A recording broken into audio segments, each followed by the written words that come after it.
آسمان سے اتارا گیا ایک لذیذ اور معجزاتی غذا۔ یہ کھانا بنی اسرائیل پر کب اور کیوں نازل کیا گیا تھا؟ کیا یہ غذا جنت سے آیا تھا یا زمین پر پیدا ہوا تھا؟ بنی اسرائیل نے ایسی کیا نافرمانی کی تھی کہ اس کا اثر آج تک ہر طرح کے کھانے میں موجود ہے؟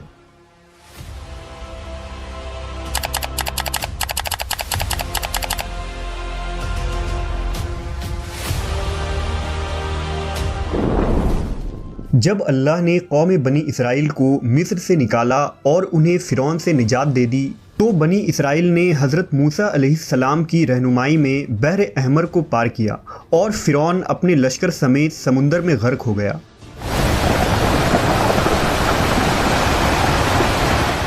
جب حضرت موسیٰ کو کچھ اطمینان نصیب ہو گیا تو اعوذ باللہ من الشیطان الرجیم، بسم اللہ الرحمن الرحیم۔ السلام علیکم ورحمۃ اللہ وبرکاتہ۔ ناظرین، امید کرتی ہوں کہ آپ سب خیر و عافیت کے ساتھ ہوں گے۔ یہ اسلامک چینل الذکر آپ سب کو اس چینل میں خوش آمدید کہتی ہوں۔ آج کے ویڈیو میں ہم دیکھیں گے کہ اللہ سبحانہ وتعالیٰ نے بنی اسرائیل پر کون سا کھانا اتارا تھا اور منّا سلویٰ کیا ہے، اس کی حقیقت کیا ہے اور منّا سلویٰ آنا کیوں بند ہو گیا۔ آئیے یہ سب دیکھتے ہیں آگے کے اس ویڈیو میں۔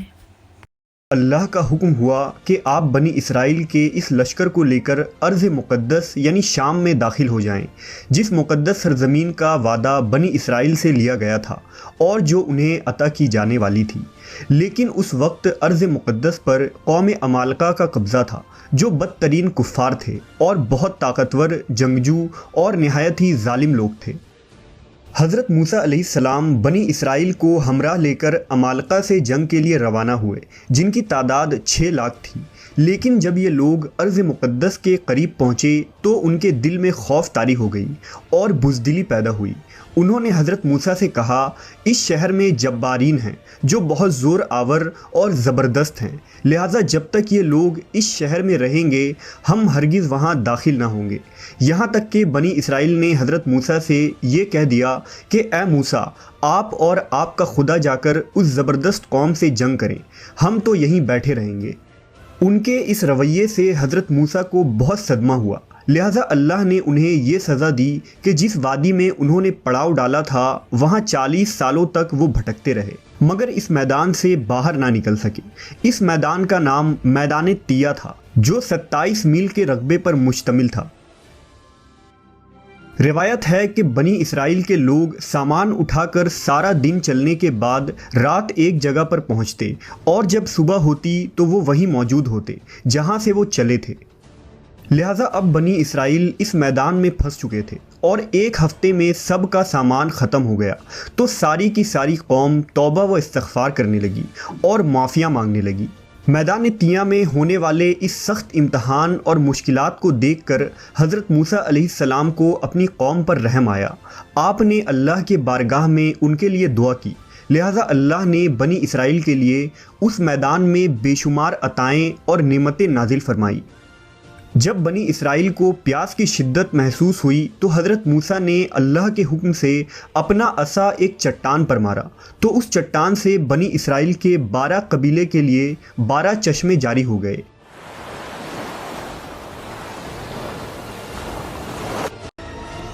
چونکہ یہ وادی وسیع میدان پر پھیلا تھا، وہاں سر چھپانے کے لیے کوئی جگہ نہ تھی اور دن کے وقت سورج کی دھوپ اور تپش سے بنی اسرائیل بدحال ہو جاتے تھے، لہٰذا دھوپ سے بچاؤ کے لیے ایک بہت بڑا سفید بادل سارا دن بنی اسرائیل کے لوگوں کے لیے سایہ کرتا تھا۔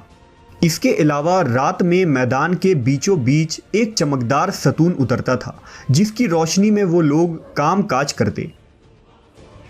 اس کے علاوہ بھی اللہ نے ان پر بہت سی عنایتیں کی تھیں۔ انہی عنایتوں اور نعمتوں میں ایک نعمت من و سلویٰ تھا۔ دراصل اللہ نے ان لوگوں کے کھانے کے لیے آسمان سے 2 قسم کے غذا اتارے تھے، ایک کا نام من اور دوسرا کا نام سلویٰ تھا۔ من شہد جیسی میٹھی غذا تھی۔ انجیل کے کتاب خروج میں لکھا ہے کہ جب وہ شبنم سوکھ گئی تو انہوں نے دیکھا کہ میدان میں چھوٹی چھوٹی گول چیز پڑی ہے جیسا کہ پالے کے دانے ہوتے ہیں۔ بنی اسرائیل اسے دیکھ کر کہنے لگے، من یعنی یہ کیا ہے؟ تب موسیٰ نے ان سے کہا کہ یہ وہی غذا ہے جو خداوند خدا نے تمہیں کھانے کو دی ہے، اور اس نے تجھ کو پہلے آزمائش میں ڈالا اور تجھے بھوکا رکھا، پھر وہ من جسے تو اور تیرے باپ دادا بھی نہ جانتے تھے تجھے کھلایا، تاکہ تجھ کو سکھائے کہ انسان صرف روٹی پر ہی زندہ نہیں رہتا۔ من دراصل ایک شبنمی گوند تھا جس کا ذائقہ شہد جیسا تھا۔ یہ گوند وہاں کے پیڑ پودوں کے پتوں پر جمع ہو جاتا تھا اور بنی اسرائیل روز اسے صبح سویرے جمع کر کے کھا لیتے، جو ہر شخص کے لیے تقریباً 4 کلو اترتی تھی۔ جو شخص اس وقت سویا رہتا تھا وہ اس دن کے خوراک سے محروم رہتا تھا۔ اور سلوا ایک قسم کا پرندہ تھا جسے بٹیر کہتے ہیں۔ جب شام کے وقت جنوب کی طرف سے ہوائیں چلتی تو ان پرندوں کے ہجوم بنی اسرائیل کے خیموں کے قریب آ کر بیٹھ جاتے، لہٰذا وہ لوگ انہیں بآسانی پکڑ لیتے اور بھون کر کھایا کرتے۔ من و سلوا ایسا کھانا تھا جو انتہائی آسانی سے ہضم ہو جاتا تھا، رنگ، خوشبو اور ذائقے میں بے مثال تھا۔ اس کے علاوہ بنی اسرائیل پر اللہ کی طرف سے یہ معجزہ ہوا کہ ان کے بال اور ناخن بڑے نہیں ہوتے تھے، نہ کپڑے پھٹتے نہ ہی میلے ہوتے، اور جن بچوں کی بھی پیدائش ہوتی ان کے جسم پر قدرتی لباس ہوتا جو جسم کے ساتھ بڑا ہوتا جاتا تھا۔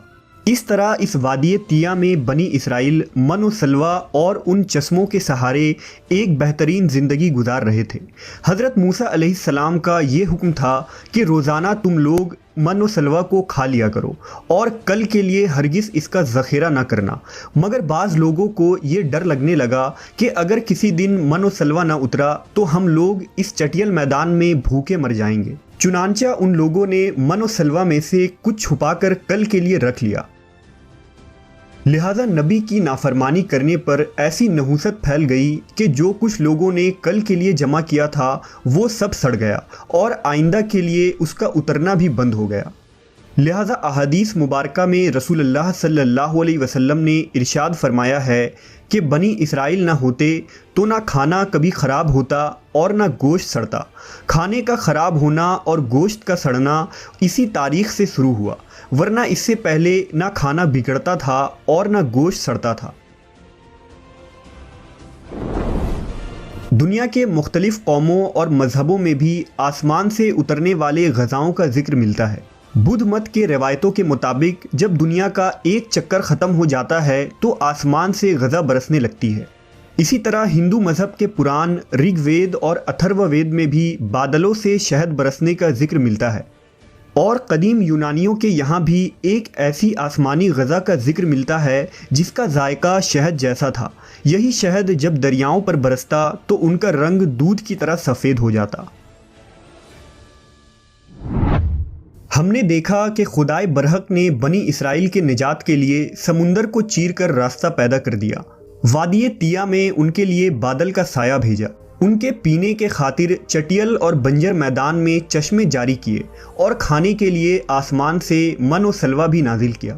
لیکن ان تمام نعمتوں اور راحتوں کے ملنے کے باوجود بنی اسرائیل کے سرکش لوگوں نے اللہ پر توکل نہ کیا۔